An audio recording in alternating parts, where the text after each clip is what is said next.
मगध देश के जंगलों में एक खूंखार डाकू का राज हुआ करता था।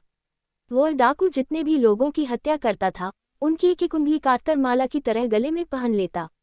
इसी वजह से डाकू को सभी अंगुलिमाल के नाम से जानते थे। मगध देश के आसपास के सभी गांवों में अंगुलिमाल का आतंक था। एक दिन उसी जंगल के पास के ही एक गांव में महात्मा बुद्ध पहुंचे। साधु के रूप में उन्हें देखकर हर किसी ने उनका अच्छी तरह स्वागत किया।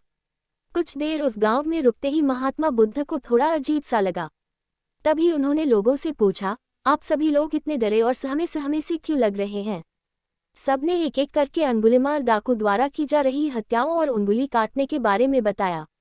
सभी दुखी होकर बोले कि जो भी उस जंगल की तरफ जाता है, उसे पकड़कर वो डाकू मार देता है। अब तक वो 99 लोगों को मार चुका है और उनकी उंगली को काटकर उन्हें गले में माला की तरह पहनकर घूमता है। अंगुलिमाल के आतंक की वजह से हर कोई अब उस जंगल के पास से गुजरने से डरता है। इन सभी बातों को सुनने के बाद भगवान बुद्ध ने उसी जंगल के पास जाने का फैसला ले लिया। जैसे ही भगवान बुद्ध जंगल की ओर जाने लगे, तो लोगों ने कहा कि वहां जाना खतरनाक हो सकता है। वो डाकू किसी को भी नहीं छोड़ता। आप बिना जंगल गए ही हमें किसी तरह से उस डाकू से छुटकारा दिला दीजिए। भगवान बुद्ध सारी बातें सुनने के बाद भी जंगल की ओर बढ़ते रहे। कुछ ही देर में बुद्ध भगवान जंगल पहुंच गए। जंगल में महात्मा के भेष में एक अकेले व्यक्ति को देखकर अंगुलिमाल को बड़ी हैरानी हुई।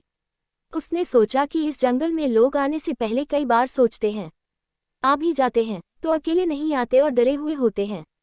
ये महात्मा तो बिना किसी डर के अकेले ही जंगल में घूम रहा है। अंगुलिमाल के मन में हुआ कि अभी इसे भी खत्म करके इसकी उंगली काट लेता हूँ। तभी अंगुलिमाल ने कहा, अरे, आगे की ओर बढ़ते हुए कहाँ जा रहा है? ठहर भी जा अब। भगवान बुद्ध ने उसकी बातों को अनसुना कर दिया। फिर गुस्से में डाकू बोला, मैंने कहा रुक जाओ। तब भगवान ने उसे पलटकर देखा कि लंबा चौड़ा, बड़ी बड़ी आंखों वाला आदमी जिसके गले में उंगलियों की माला थी, वो उन्हें घूर रहा था। उसकी तरफ देखने के बाद बुद्ध दोबारा से चलने लगे।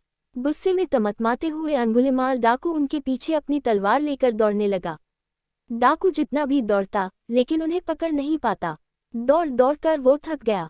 उसने दोबारा कहा, रुक जाओ, वरना मैं तुम्हें मार दूंगा और तुम्हारी उंगली काटकर मैं 100 लोगों को मारने की अपनी प्रतिज्ञा पूरी कर लूंगा। भगवान बुद्ध बोले कि तुम अपने आप को बहुत शक्तिशाली समझते हो न, तो पेड़ से कुछ पत्तियां और टहनियां तोड़कर ले आओ। अंगुलिमाल ने उनका साहस देखकर सोचा कि जैसा ये कह रहा है कर ही लेता हूँ।